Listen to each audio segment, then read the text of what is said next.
The afternoon over Seoul was clear and bright. A soft blue sky stretched above the bustling city. In a quiet office high in a building, Kim Min-seo was looking at her computer screens. She worked for the Korean Astronomy and Space Science Institute. Her job was to watch data from satellites and telescopes. Today was very normal. She drank cold coffee and waited for the clock to reach 5 on another screen. A live news feed showed a politician talking. The words "global cooperation" moved along the bottom. Min-seo almost did not pay attention. Earth was its usual self. People argued about small things. Nations disagreed. Life continued. No one looked up.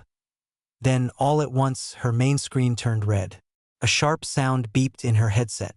Min-seo jumped in her chair. She thought it was a system error. A mistake. She tapped her keyboard. But the red warning did not go away. It was a gravity anomaly. Something huge was bending space right above the city.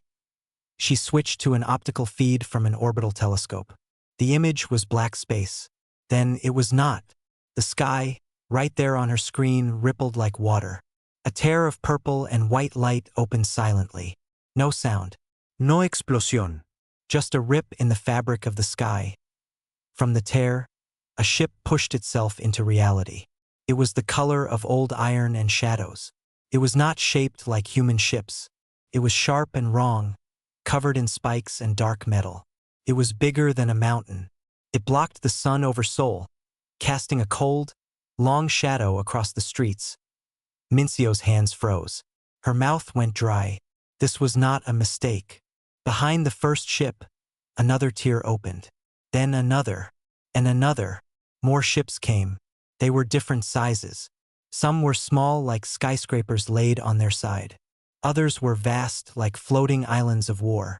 They filled the sky. An armada. A silent, terrible invasion fleet. Across the city, people stopped. They looked up. The noise of traffic died. The shadow fell on them. A deep, vibrating hum started. It was not a sound you heard with your ears. It was a sound you felt in your bones. It made windows shake. It made your teeth ache. In her office, alarms were screaming now. Every screen was red. Min-seo finally found her voice. She yelled for her boss. But he was already running into the room, his face white. "What is it?" he shouted over the noise. "They're here," Min-seo said. The words felt stupid, but they were the only words she had. Far from Seoul, in a secure bunker buried deep under a hill in Daejeon, General Park Ji-hoon was having a normal day. He was reading reports, talk of budgets, talk of training. The world was at peace. His papers said. A siren blasted through the quiet room. It was a sound he had never heard outside of a drill. The DEFCON warning. The lights flashed red. Officers jumped from their chairs. A young captain ran to him, a tablet shaking in his hand. "Sir, multiple unknown contacts. Orbital space over Asia. They just appeared." Ji-hoon stood up. His heart was a hammer in his chest. He walked quickly to the main situation room. The large wall screen showed the same thing Min-seo saw. The black ships over Seoul. Data streamed beside the images. Size estimates. Energy readings. The numbers were impossible. Their shields were stronger than any metal on Earth. Their weapons' power was off the scale. "Get me the president," Ji-hoon said, his voice calm but tight. "Activate all defenses. Go to DEFCON 1. Now." But inside he felt cold. He saw the plans of his army. Fighter jets. Missiles. Plasma tanks. They were toys. He looked at the flagship on the screen, the largest one. They called it the World Render in their first quick analysis. The name was fitting. Could break a world. A communication request flashed. It was from the fleet. Ji-hoon nodded. "Put it through." The screen changed. A creature appeared. It was not human. It had gray skin, large black eyes, and a thin mouth. It wore ornate armor. It did not speak. A mechanical voice translated its words into Korean, then English. "People of Earth, you are now a territory of the Ixer Empire. You will kneel. Your leaders will present themselves for branding. Your armies will disband. Do this and you will live to serve. Resist and you will be annealed from orbit. You have one of your hours to decide. The message ended. The alien's face disappeared. The screen showed the ships again. The room was silent. The word, annealed, hung in the air. It meant to burn clean, to erase.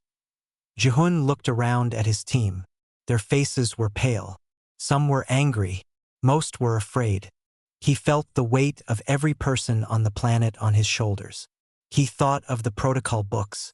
They said to fight. They said to never surrender. But the books were written for wars against other humans. Send the signal, he said quietly. All forces stand ready. But do not fire. Not yet. He turned to his aide. Get me the scientists, the Black Project teams, especially the one under Baekdu, Dr. Lee's team. Now. The aide ran. Jihun looked back at the screen, at the armada that could end his world in minutes.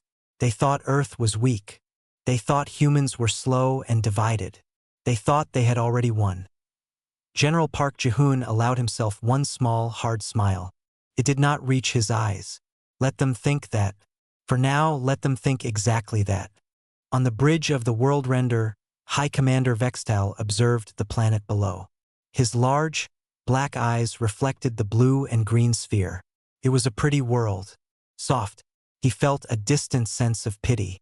These people had no idea what was coming. His science officer, a thin Ixer named Kale, finished the primary scan. Report, Vextal said, his voice a soft click. The planet is designated Terra. The dominant species calls itself human. Scan confirms primitive status. Their strongest weapons are fusion-based, what they call nuclear. Yield is minimal. Their energy grids are fractured and inefficient. Military technology is at least 2 centuries behind Imperial standards. No planetaris shield. No orbital defenses worth noting. Vextal nodded. It was as he expected. The Ixer Armada had crushed 9 other species. Each one had been stronger than this. Social analysis? Deeply divided, Kale said, pulling up data feeds. Hundreds of separate political groups called nations. They broadcast constant conflict. Arguments over resources, beliefs, borders. They are chaotic, ununified. There is no single voice. This was the best news. A divided enemy was a weak enemy. They would not help each other. They would fall one by one. Shall we begin the demonstration, Commander? Asked the weapons officer. Standard protocol. A display of power to break their spirit. Not yet, Vextal said. He watched the frantic signals flying across the planet. They were trying to talk to him. Pleading, threatening, begging. It was the noise of a confused animal. Let them panic. Let them see our full strength. Power all primary weapons. Let them feel the energy build. We will target their largest ocean. We will carve our symbol into their planet's crust. Then, they will truly understand. A deep thrum filled the ship as the main cannon began to charge. On the surface, humans would see a new star glowing beneath the world render, a sun being born in the belly of the warship. Beneath the peaceful, forested slopes of Mount Baekdu, in a place that did not exist on any public map, Dr. Lee Yuna watched a different set of screens. Her lab was cold and clean. The hum here was not from alien weapons, but from supercooled magnets and quantum computers. Her project had a simple name, Jillerhorn. In an old story, it was a horn that signaled the final battle. Her device was not a weapon. It was a key that could lock a door in the universe. An alarm chimed softly. Not a red alert, a specific yellow frequency alert. Her assistant, a young man named Kim Taeho, looked up. Dr. Lee, the orbital event, the energy signature from the primary alien vessel. It's perfect. Lee Yuna walked to his station. On his screen was a waveform, a spiking line of energy. It was the unique harmonic of the Ixer main cannon powering up. She had seen simulations of it for years, based on whispers and fragments of data from deep space probes. Now here it was, real and live. They are predictable, she whispered, more to herself than to Taeho. They are so proud. They always use the same show of force. For decades, in secret labs across Earth, scientists had worked on problems. not how to build better missiles, but how to think differently.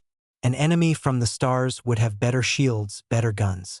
So humanity had to find better tricks. Gillerhorn was one of 7 such tricks. Its principle was simple, but building it had taken 20 years. It did not attack a shield. It made spacetime itself reject the shield's energy pattern. It turned the universe against the technology. But to work, it needed a sample. It needed to hear the enemy's song, to learn how to silence it. The charging cannon was that sample. "Are we ready?" Tejo asked, his voice tight.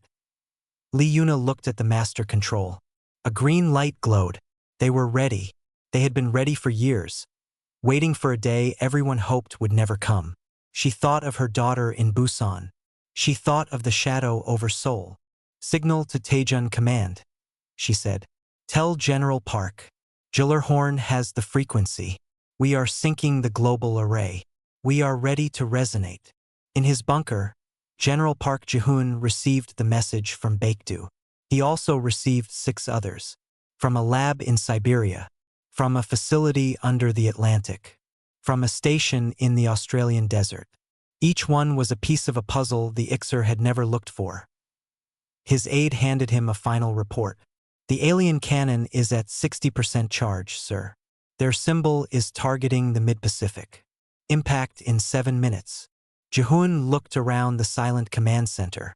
Every officer was at their station. The world above was in terror. But here there was a strange calm. They had a plan. A desperate, crazy plan that had never been tested. He opened a global channel. He did not speak to the aliens. He spoke to his hidden teams across Earth. His voice was clear and steady. "All Silent Dawn units. This is Guardian Actual. The target is live. The song is playing. Sync your instruments. Power the array. We get one shot. Make it count." On his main screen, a new graphic appeared. It showed the Earth, not with country borders, but with a glowing web of light. Lines connected Baekdu to Siberia, to the Atlantic, to Cheyenne Mountain. It was a net made of human cleverness and paranoia, thrown up over decades in total secret. The Ixer saw a divided planet. They saw ancient rockets and loud arguments on news feeds. They saw what humanity showed the galaxy. They did not see the quiet unity underneath. They did not see the shared fear that had forced cooperation in the shadows. They did not see the trap that was not a weapon, but a reflection of their own power. High Commander Vextal watched the human communications descend into what he thought was helpless noise. He saw their leaders arguing. He saw their people running. He felt sure of victory. He never saw the web of light activating. To his sensors, it looked like a power grid failure, like surrender. The cannon reached 90% charge. The symbol of the Ixer Empire, a twisted circle, glowed white-hot in the targeting computer. It was almost time. Below, the humans seemed to be giving up. Their orbital platforms powered down. Good. They were kneeling. Vextal straightened his uniform. "Prepare to fire on my mark," he said. In her office, Kim Mincio could not move. The red glow of the alarms painted her face. The data on her screens was a storm of impossible numbers. But one number, a small one in the corner of a secondary monitor, caught her eye. It was a frequency analysis. The main alien cannon was charging. It emitted a specific energy pattern. Her job was data, and patterns were her language. This pattern was not random. It was a harmonic sequence, repeating and building. It was, she realized with a jolt, a key. A very loud, very dangerous key. She remembered a classified seminar from 2 years ago. It was for top analysts only. A serious woman from a black-budget agency had talked about theoretical physics. She had spoken about resonant frequencies and quantum harmonic locking. At the time, it sounded like science fiction. Now, with that exact harmonic spiking on her screen, it sounded like a blueprint. Mincio's fingers flew across the keyboard. She isolated the frequency. She had no direct line to the military, but she had access to the Institute's secure data relay hub. It was meant for sharing astronomical findings with global partners. She packaged the frequency data, tagged it with the highest priority code she possessed, and attached a note. For Dr. Lee Yuna, Baekdu Research Station. Primary target harmonic acquired. She hit send. A small icon spun, then turned green. Sent. She sat back, her heart pounding. She had no idea if it would help. She had no idea if anyone would even see it. But it was all she could do. Beneath Mount Baekdu, the alert on Dr. Lee Yuna's console was not red or yellow. It was a calm, steady blue. It was the signal she had waited for her entire adult life. The data packet from Seoul appeared. She opened it. There, clean and clear, was the harmonic signature of the Ixer main cannon. It was even clearer than their own sensors could catch. A young analyst, Kim Min-seo, had sent it. Perfect. Lee Yuna breathed. She turned to Taeho. Input this. It's the final tuning variable. Sync it to the primary resonator. The Gyllerhorn device was not a machine with a trigger. It was more like a tuning fork the size of a building. For it to work, it had to be tuned to the exact note of the enemy's technology. The charging cannon was playing that note loud and clear. Min-seo's data made the tuning perfect. Taeho worked quickly. Lines of code scrolled. Deep in the mountain, supercooled magnets adjusted their spin by fractions of a degree. A low hum, different from the alien vibration, filled the lab. It was a sound felt in the teeth, a pressure in the air. Lee Yuna opened a direct channel to Taejun. General Park Ji-hoon's face appeared on her screen. He looked tired but sharp. Do you have it, Doctor? He asked. We have it, she said. The lock is absolute. Gyllerhorn is ready to resonate. We need the global array to activate in sequence. My device is the primer. The others must follow within 1.8 seconds. Ji-hoon nodded. They are standing by. Your signal will be the start. He paused. Can it really work? Lee Yuna looked at the readouts. The theory was sound. The math was perfect. They had tested it on small, captured pieces of unknown alloy from a drone that crashed in the desert years ago. It had turned the metal to dust. But they had never tested it on a living ship on a fleet. It will work, she said, her voice firm. The universe's laws are on our side. They are just using them in a crude way. We are about to be more elegant.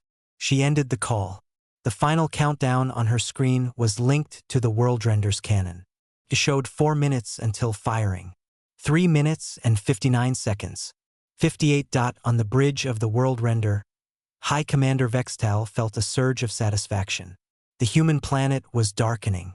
Their pathetic orbital platforms had gone offline. Their energy signatures were spiking in panic, then fading. They were shutting down. It was the behavior of a species accepting its fate. Magnificent. He clicked to his second in command. They break so easily. No fight. Just noise. Then silence. A minor alert chimed on the science officer's panel. Kale studied it. A small energy surge from the planet Commander. Geothermal in origin. Several locations. It is inconsistent. Vextal glanced at the report. The surges were tiny. Barely a flicker compared to his ship's power. It was probably their systems overloading and failing. Ignore it, he said. It is the death rattle of their technology. Focus on the main event. Is the cannon ready? At 98%, Commander. Targeting solution is locked. We will carve the Imperial glyph into their ocean floor. The steam cloud alone will be visible from their moon. Excellent, Vextal said. He watched the blue planet turn slowly below. He imagined the fear in their cities. He imagined their leaders weeping. This was the power of the Ixer. This was order. He never considered that the energy surges were not failures. He did not see them as deliberate, precise activations. The one under Mount Baekdu, the one in the Siberian permafrost, the one deep under the Atlantic waves. They were not random. They were points on a grid that was now lighting up. To the Ixer sensors, it looked like chaos. To the humans, it was a symphony, and the final players were taking the stage. The conductor, Dr. Lee Yuna, watched her timer reach 0. The alien cannon was at 100%. A brilliant star of condensed energy glowed beneath the world render. Fire, commanded Vextal at that exact moment. Lee Yuna pressed a physical key on her console. It was not a button, but a key she turned. Felt solid. Final. Horn is live, she said quietly. The horn is sounding. Nothing seemed to happen. No beam shot into the sky. No explosion rocked the alien ship. For a heartbeat, there was only silence. On the bridge of the World Render, High Commander Vextal waited for the light. The beam from his ship would take less than a second to reach the ocean. He expected to see a flash of steam. He expected to feel the satisfying hum of immense power being released. The hum changed. It was a subtle thing at first. The deep, steady vibration of the main cannon. A sound felt more than heard, wavered. It was like a singer's voice catching for a fraction of a second. The weapons officer looked up, his thin fingers pausing over the fire control. Commander, the energy flow, it's fluctuating. Vextal leaned forward. Explain. I cannot. It is as if the conduit is resisting. The plasma is not moving. Before the officer could say more, the main viewing screen flickered. The image of the blue planet below distorted. The lines of the continents swam, as if seen through hot air. Then, the alarms began. Not one alarm. Every alarm. A chorus of sharp, panicked sounds filled the bridge.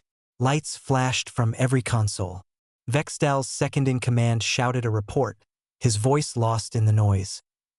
Shield integrity failing. No impact. There is no impact, but the shields are collapsing. Power core instability. Feedback loop in the primary reactor. Gravity field is distorting. Local space-time metrics are going chaotic. Vextal stood up, his claws digging into the arm of his command chair. What is happening? He roared. This was not an attack. There was no missile, no energy beam. It was as if the laws of physics themselves were turning against his ship.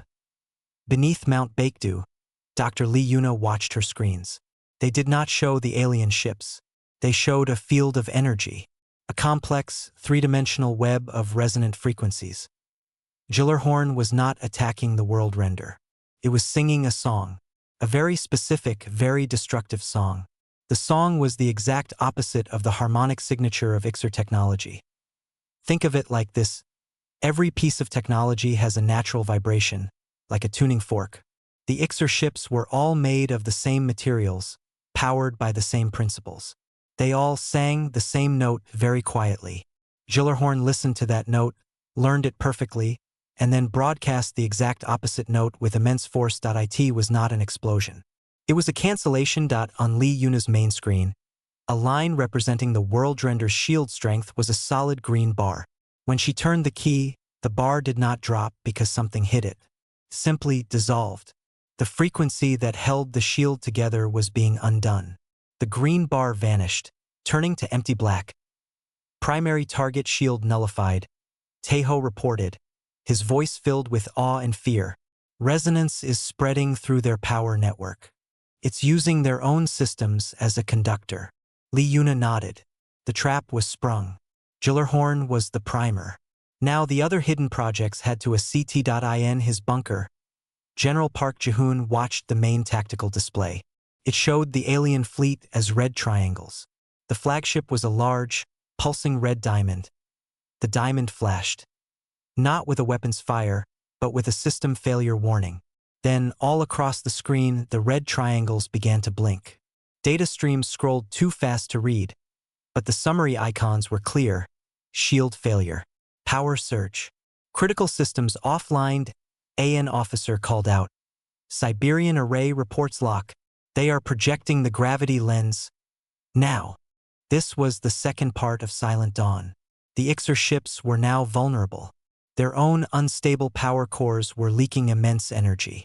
The project in Siberia, called Matryoshka, did not create a weapon. It created a temporary, intense gravity field, a lens.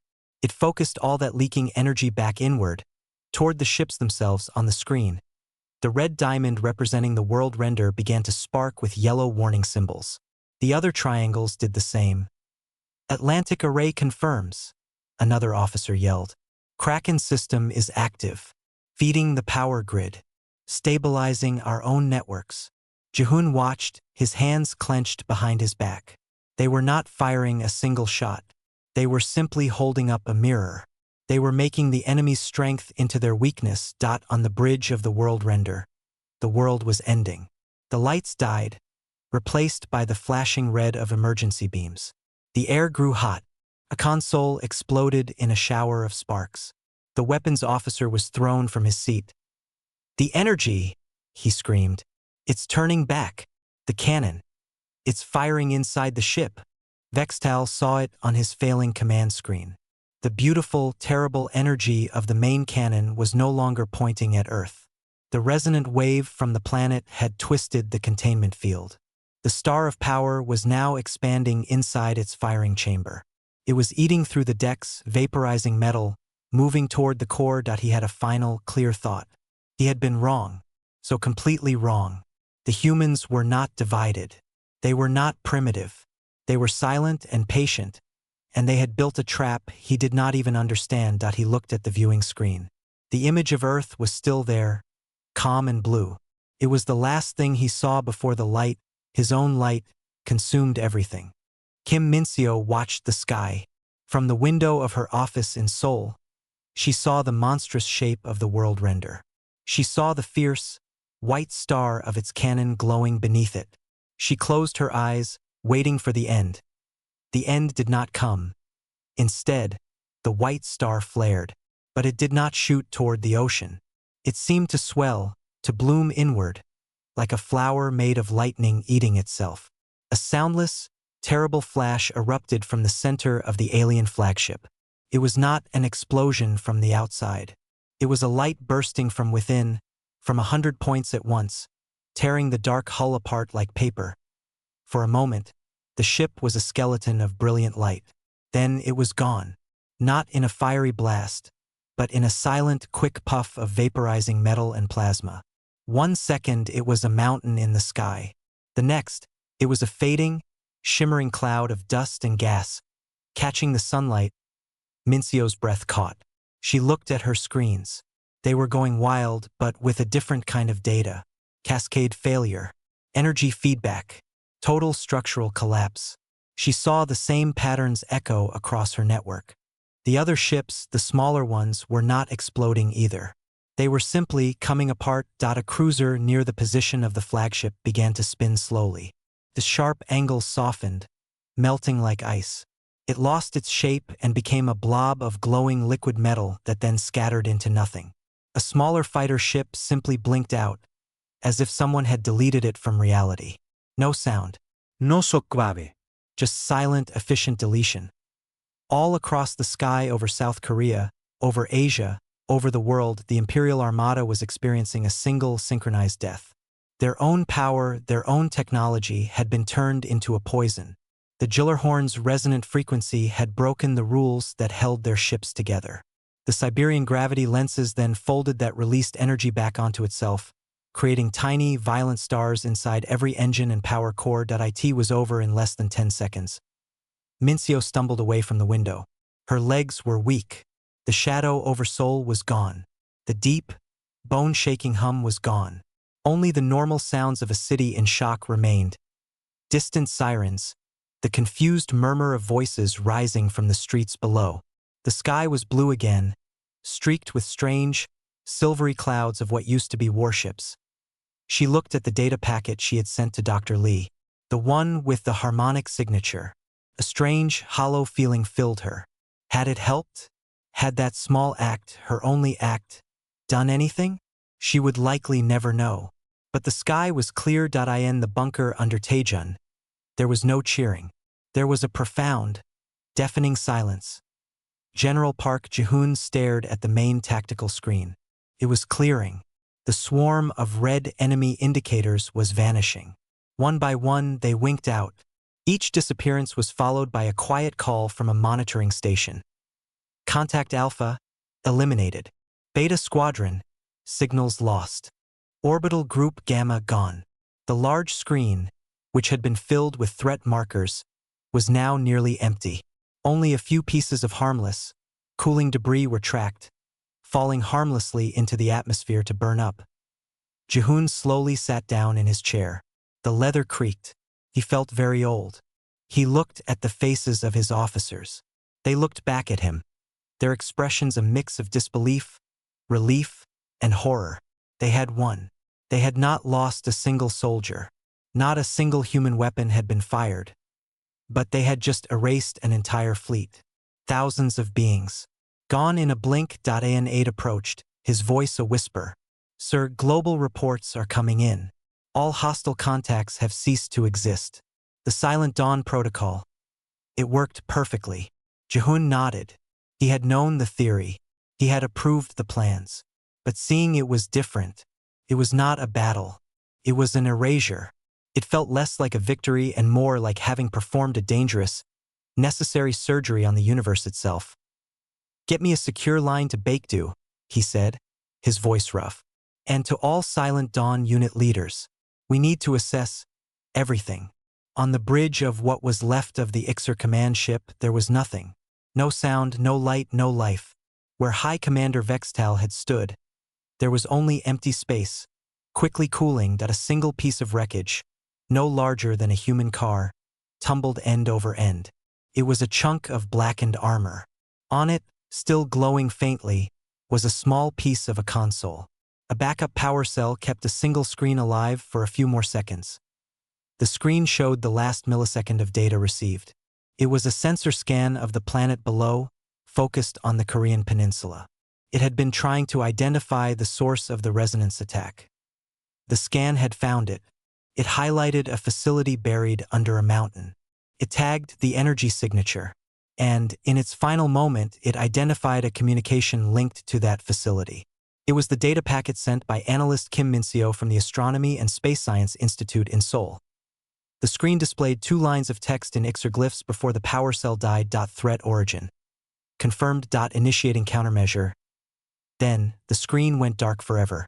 The piece of wreckage continued to tumble, a dead stone in the silent aftermath. The countermeasure command had been sent, but with the ship destroyed, the signal had nowhere to go. It died in the void. The Imperial Armada was gone. Not a shot had been fired from Earth. The entire engagement, from the moment the aliens decided to fire to the moment the last of their ships dissolved, lasted 6.2 seconds. On the surface, humanity looked up at a clean, empty sky and wondered what had just happened. In hidden bunkers and labs, the people who knew began the long, quiet work of understanding what they had just done. The silence was the loudest thing General Park Ji-hoon had ever heard. His command bunker was a tomb of quiet tension. The frantic energy of minutes before was gone, replaced by a deep, humming stillness. Screens that had shown a sky full of enemies now showed clear orbital tracks and falling debris. The data was undeniable. A young lieutenant finally spoke, her voice cracking the quiet. Sir, all confirmed. No remaining hostile signatures. The threat is neutralized. Neutralized. It was such a clean military word. It did not capture the silent, total vaporization of an alien armada. Ji-hoon rose from his chair, his joints aching. He walked to the main panoramic screen, now showing a live feed from Seoul. The sun was shining on a normal-looking sky. People were emerging onto the streets, pointing upwards, their faces pale with shock and confusion. The shadow was gone. Begin Phase 2 of Silent Dawn, Ji-hoon said, his order echoing in the quiet room. Activate the narrative. All global media channels now. Across the world, a pre-recorded message from a unified global council began to play. A comm spokesperson stood at a podium. A grave threat to our planet has been averted, the message said. Through a combination of global cooperation and a fortunate vulnerability in the alien technology, a catastrophic energy feedback loop was triggered within the invading fleet. This resulted in their self-destruction. The message spoke of luck. It spoke of a unified defensive action that caused a chain reaction. It did not mention Gillerhorn or quantum resonance or hidden global arrays. It painted a picture of a desperate, lucky shot that paid off. It was a lie, but a necessary one. The truth was a weapon too dangerous to share in his office in Seoul. Kim Min-seo watched the broadcast. The spokesperson was saying the global scientific network had worked together to find a weakness. She thought of her data packet, A flicker of doubt crossed her mind. Was that all it was? Just luck? The screen showed simulations of alien ships overloading. It looked convincing, but she had seen the data. The harmonic lock had been perfect. That wasn't luck.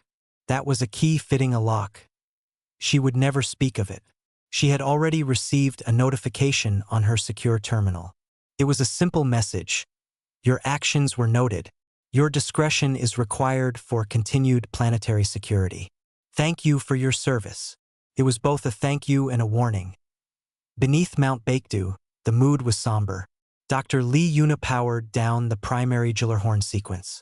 The deep hum faded, leaving a ringing in her ears. Taeho was crying silently at his station, not from sadness, but from the sheer, overwhelming release of tension. They had done it. The theory had been correct. The universe's laws had worked exactly as predicted. Lee Yuna received a direct call. It was General Park Ji-hoon. His face on the screen looked 10 years older. Dr. Lee. It worked. Yes, she said simply. There is no debris of tactical value. Nothing larger than a fist survived. It was complete. Lee Yuna nodded. That was also according to theory. Total energy conversion.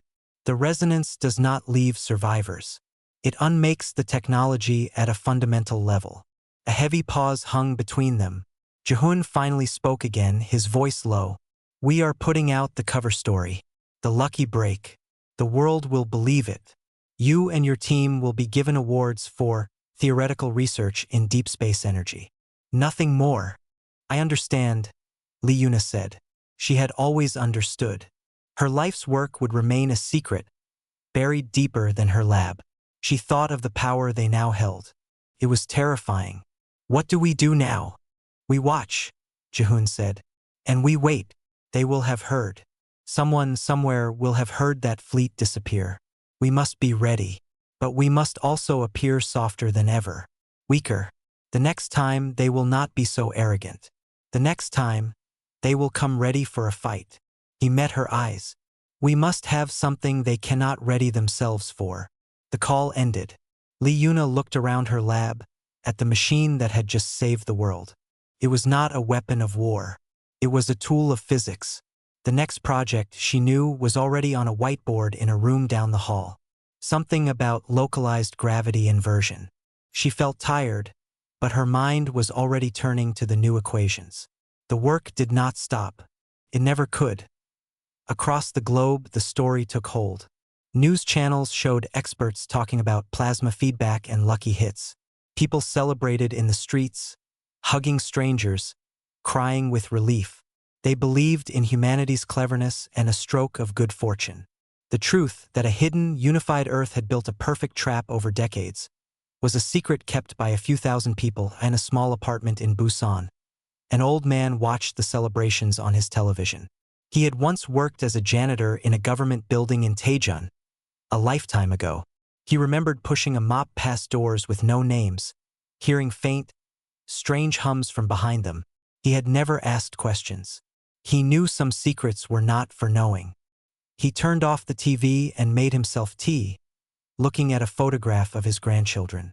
The sky outside their window was clear, high above. In the quiet of space, the last traces of the Imperial Armada were dissipating. A fine dust of exotic metals glittered in the sunlight, forming a temporary, beautiful ring around the planet. From below, it would look like a strange, shimmering haze in the upper atmosphere. A celestial curiosity, a talking point for scientists. No distress call had been sent. No final message had escaped. The Imperial Armada had simply ceased to exist. A mystery to any who might have been listening. On Earth, the hidden networks went silent again.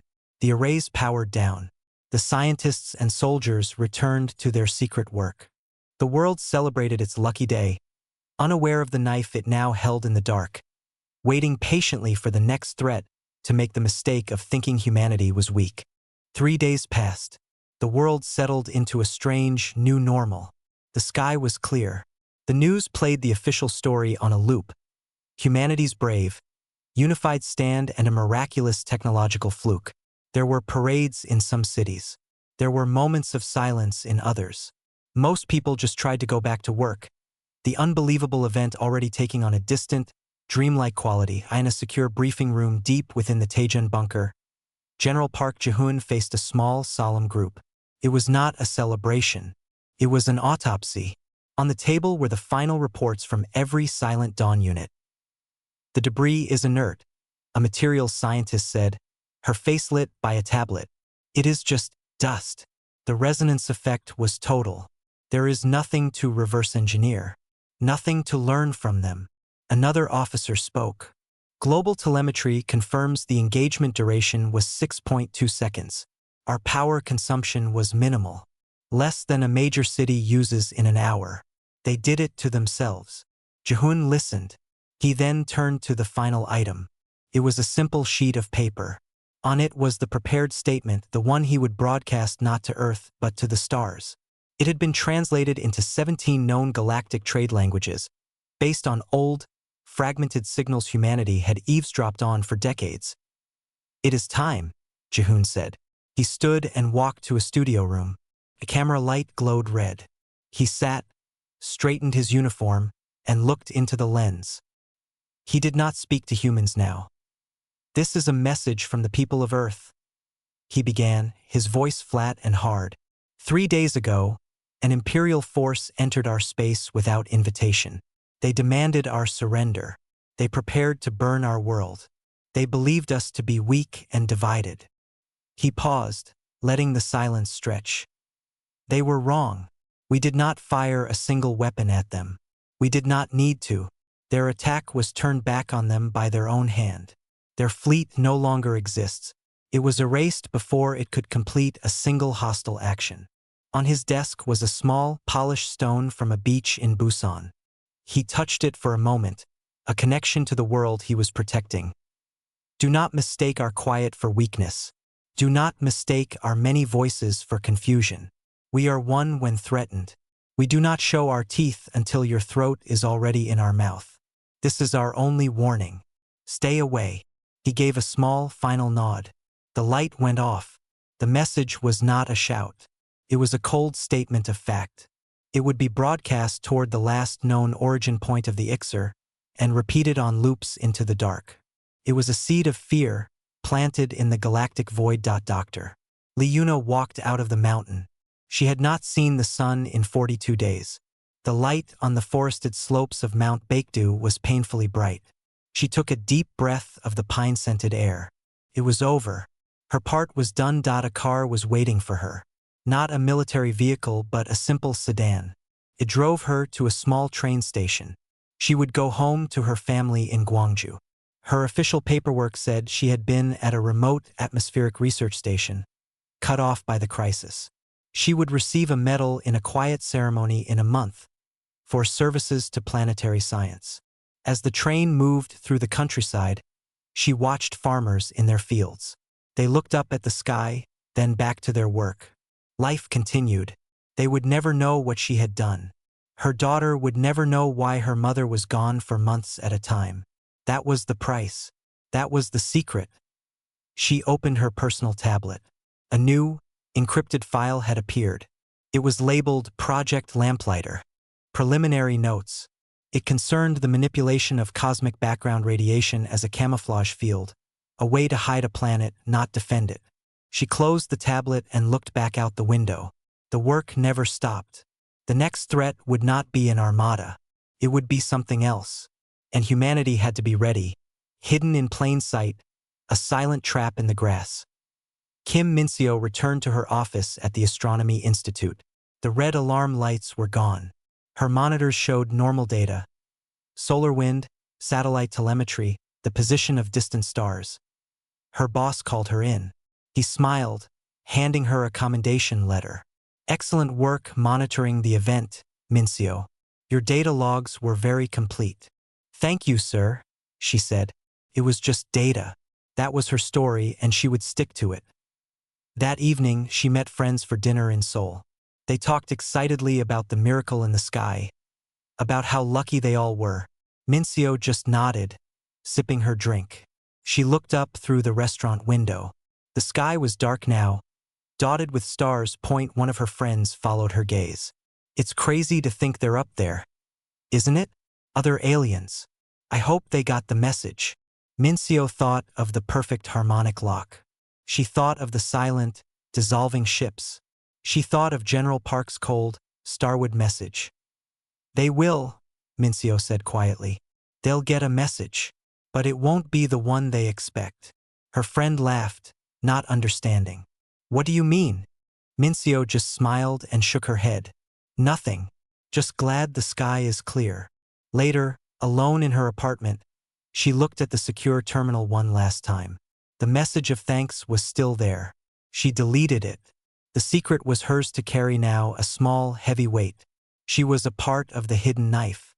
She went to the window and looked out at the peaceful, sleeping city and the stars beyond. They looked back, silent and cold. But for now, Earth was safe. It was soft on the outside, quiet and going about its business. And it was waiting,